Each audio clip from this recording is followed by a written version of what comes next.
एंकं television अथवा एंकं welfare society आंखौहाय आंनि बेंगलनि खामानि एबं बिटिसि खामानियावहाय जा किछु खामानि मावखो बेखौहाय रिकगनाइज खालामनानैहाय बे मेन अफ द इयार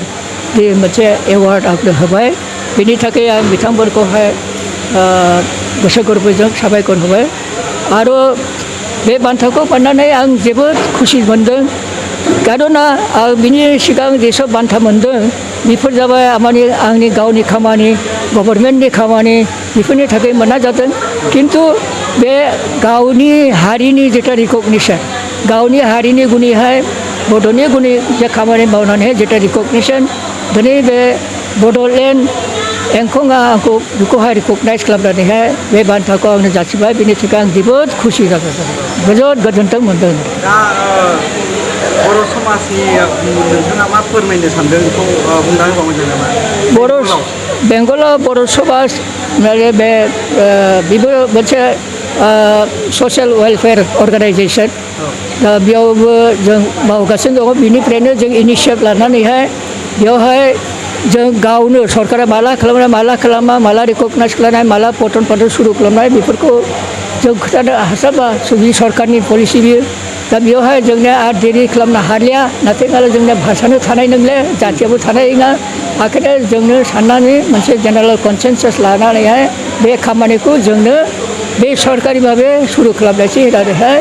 दा जों बे स्कुलखौ खुलिजेनबाय बड' राइटार्स एकाडेमिनिफ्रायनो जों लोगो लानानैहाय बहि लिरबाय 1निफ्राय क्लास 4सिम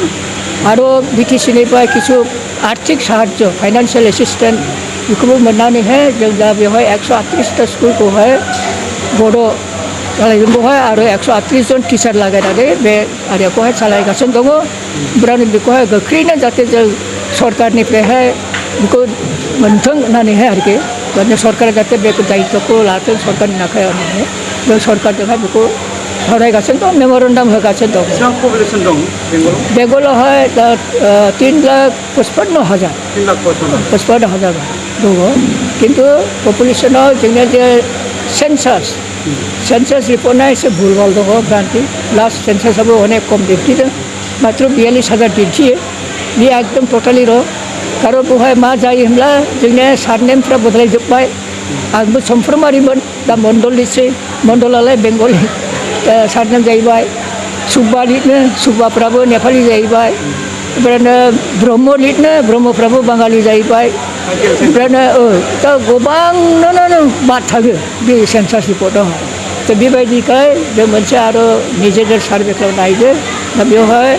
आंनि मथे 3,55,000 बायदि बेंगलावहाय दङ।